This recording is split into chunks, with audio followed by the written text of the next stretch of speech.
Kyrie showed Anthony Edwards who's the boss, and now there's no coming back. My matchup gonna be Kyrie, so that's gonna be fun. We're gonna see what I can do versus him. And y'all know how that worked out. Washington, no reset with Kyrie, who goes right into Edwards and takes a After Game 7 of Edwards' second round matchup against the Nuggets, Ant said that he was going to be guarding Kyrie. Use it as a motivation. Now, was that talking trash, or was that just him telling the media his matchup? There was no other reason for him to say, "I'm guarding Kyrie," unless it was a warning. He wanted Kai to know, "I'm coming for you," and it's going to cost Edwards a chance at the title. in the corner. Edwards is there. Look at the series of moves. See, I don't know if Edwards can give him anything offensively because he's so tired. Look at him. Only a few minutes into the game, Edwards needed to call in backup, having Nickeil Alexander-Walker cover Kai for a couple of plays. And why was that? You could tell he was absolutely exhausted. He's running around, chasing Kyrie everywhere, and Kyrie knew to attack. There's a reason that Kyrie is a tough matchup. It's not just because he's insanely skilled and can finish against anyone. He wears you out, but not because of his size like Luka or because of his athleticism like Edwards, but because... And Anthony Edwards is gassed. He's gassed because he's having to chase Kyrie Irving, the guy he called out and wanted. He is absolutely tired right now. Kyrie is the master of the killer pace.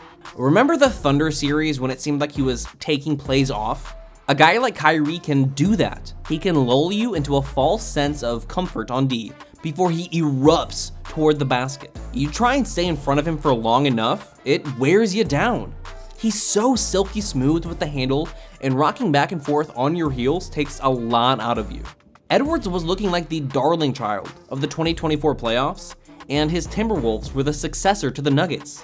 But the Mavericks have found his cheat code. Frankly, that was an embarrassing series for Edwards, Cat, and the rest of the Timberwolves. Rudy Gobert got cooked by Luka for a game winner in Game 2, and it wasn't even the worst play of the series by a Timberwolves player. Seriously, what is Gobert supposed to do when he's on an island with the best scorer in the league? What center is locking him down there? If you have an answer, drop it in the comments. But Anthony Edwards, on the other hand, has no excuse, and it all started in Game 1. Anthony Edwards. Early in the game, it looked like the Timberwolves might hold the Mavs off. They just beat the defending champs, remember? And Edwards was officially earning a couple of Jordan comps, even if they were a little bit early. Anthony Edwards, a long shot. They were up 3 at halftime, but Edwards looked gassed. You would be too if you had to chase around Kyrie for 24 minutes. But it only went downhill from there. Edwards finished the game 6 of 16 and an insane 5 for 12 from deep. The two big numbers to look at there, 16 field goal attempts, 12 from 3.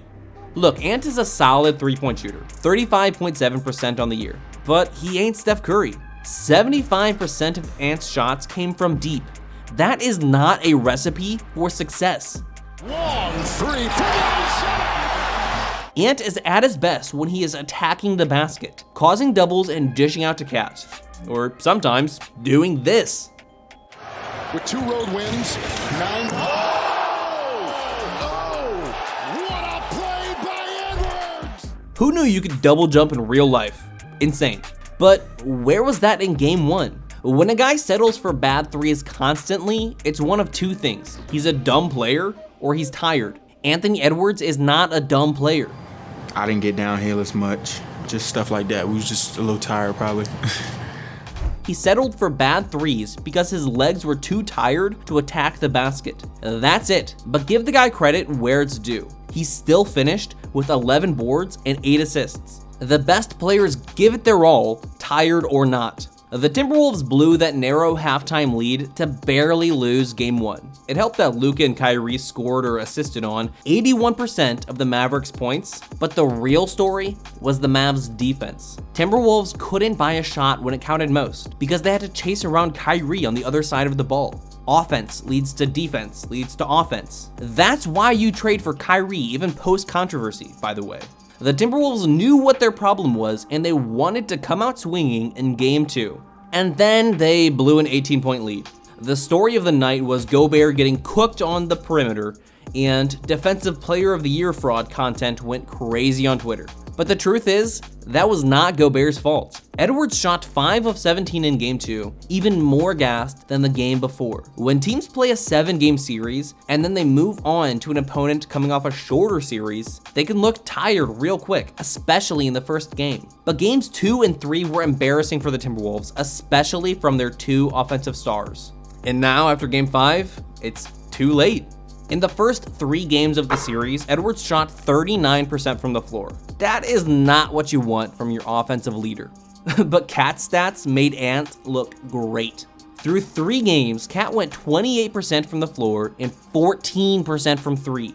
14%. Best shooting big man of all time. Okay, sure. This is from a guy that was shooting 53% from deep in the first 9 games of the playoffs. Like Ant, Cat was gassed. On top of the previous tiring series from the Nuggets, plus the style of play Ant has to guard, there's another big reason the Timberwolves look so worn down. They've never been here before. Kyrie has won a title and he's lost 2 more. Luka has made it to the Western Conference Finals before, and he's won a couple titles overseas. Anthony Edwards and Karl Anthony Towns have never made it to the second round of the playoffs. Ant's basically a kid, 22 years old, and Towns doesn't have the experience like the dudes he's going up against. Look at Ant heaving and huffing on the free throw line. This is the second quarter of game 1. You can train mentally and physically, but when you have no one on your team who's made it this far, it's really tough to prepare for.